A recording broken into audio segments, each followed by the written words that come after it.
Good morning, Pittsburgh. Good morning, Pittsburgh.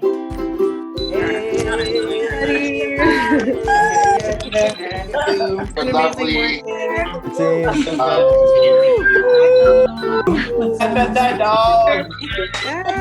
forever Toya. You're making me cry.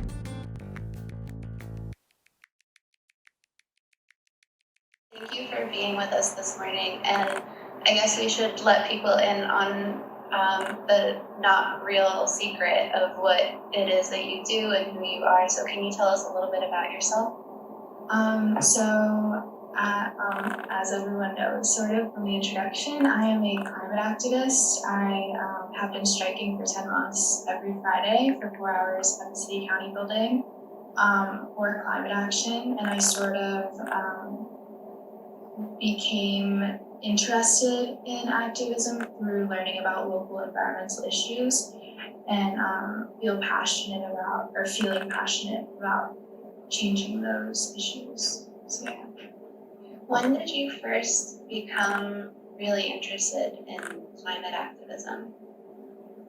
It wasn't that long ago. It was probably a month or several months before I started striking, because even though I've always sort of been aware of climate change and I actually want to go into marine biology, what fueled me was learning about how I'm affected and my community's affected by the environmental issues in Western PA.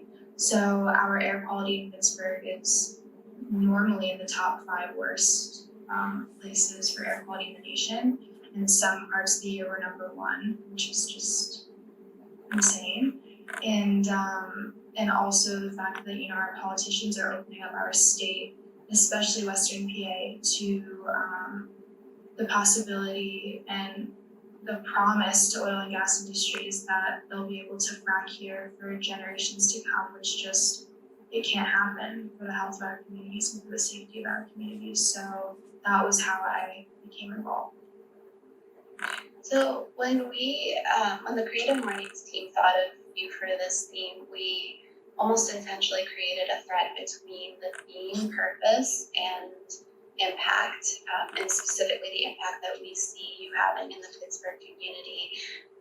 You're most well known for your activism in the sphere of environmental activism. Can you tell us a little bit about the visibility of your impact and how that's affected you? We talked about this last night, but I guess one thing that I think may surprise people about my reflection on the visibility of my impact is that there have been many, many moments where it's sort of been terrifying to feel so seen and so heard, and sometimes feel like I have such a responsibility to not necessarily perform, but always be on, I guess, and always sort of be open to the possibility that someone is listening to me or looking at me, and I guess it's very scary. But yeah, I don't know how to elaborate in a better a better way than just saying it's scary. No, I think that was great and really honest. So what was your reaction when we first asked if you'd be willing to come to the Creative Mornings community and talk about purpose? I sort of didn't know what I wanted to talk about, because I feel like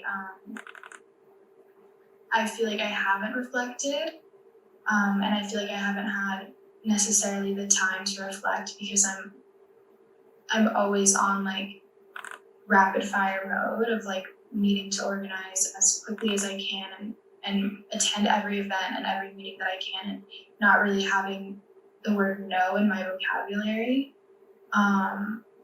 So I actually didn't, my first thought was no thought. I didn't know what I would talk about. I didn't know what I would say.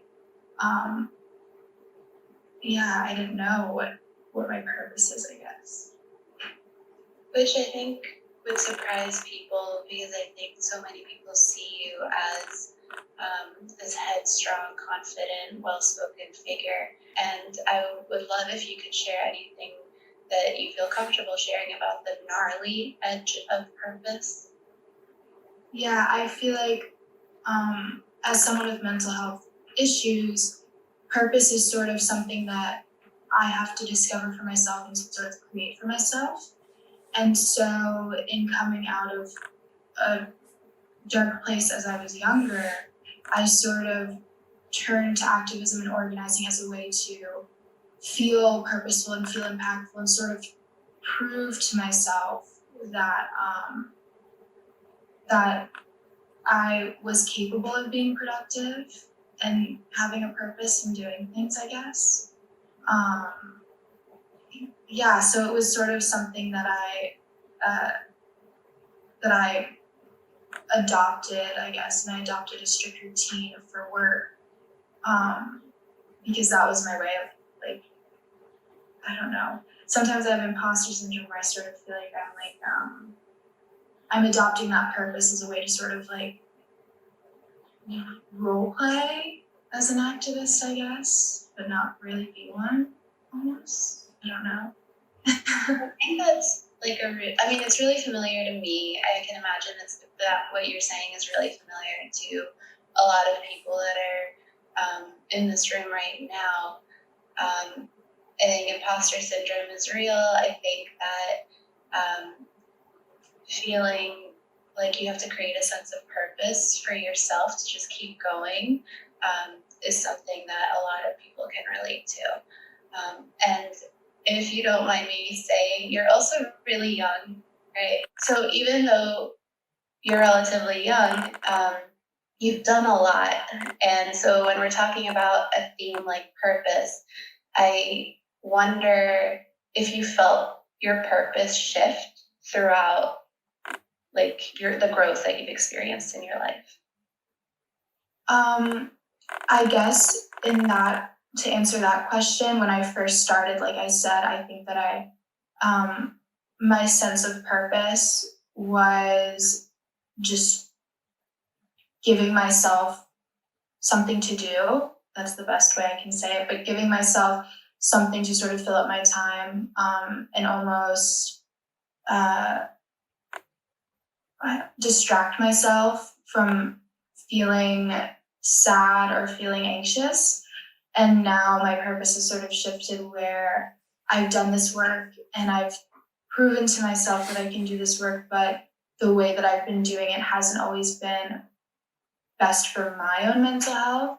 And because of that, it isn't good for the other youth climate strikers who are with me who are not in my space, is sharing the space with me, sharing the space with me.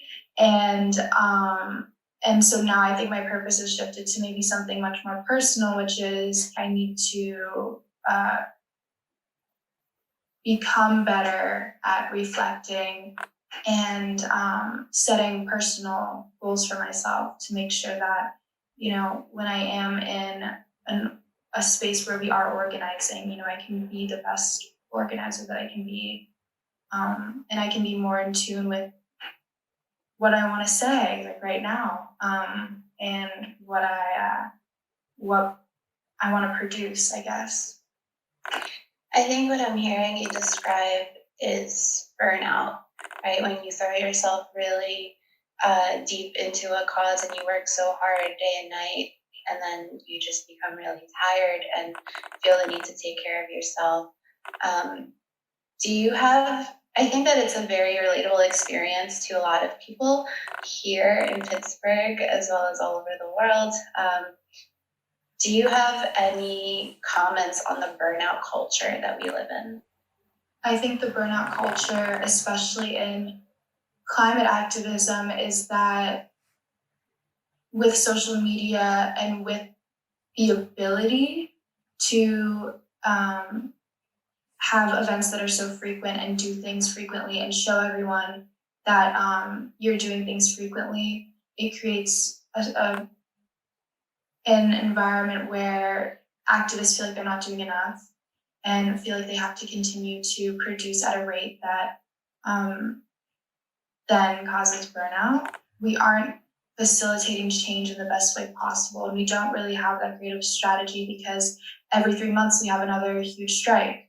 And then right after that strike, we have no time to rest or sort of reflect on what worked and what didn't. We just never know when to stop.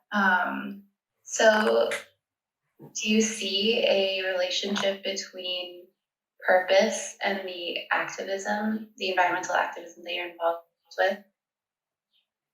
Yeah, I think that because the issue is so unique in the sense that it's like a ticking time bomb. That sense of purpose, like I just said, is sort of like we have to do things as fast. We feel like there's no space for rest or reflection or even taking a break to change our strategies. So I think that the relationship between purpose and climate activism or environmental activism is that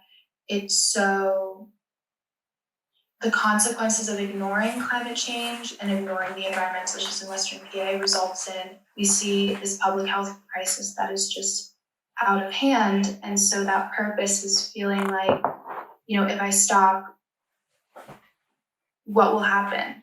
Who will do it? I have to be that person that is taking on everything because I don't want to force other people to take this on. And I can't let it go. Like I have to do this.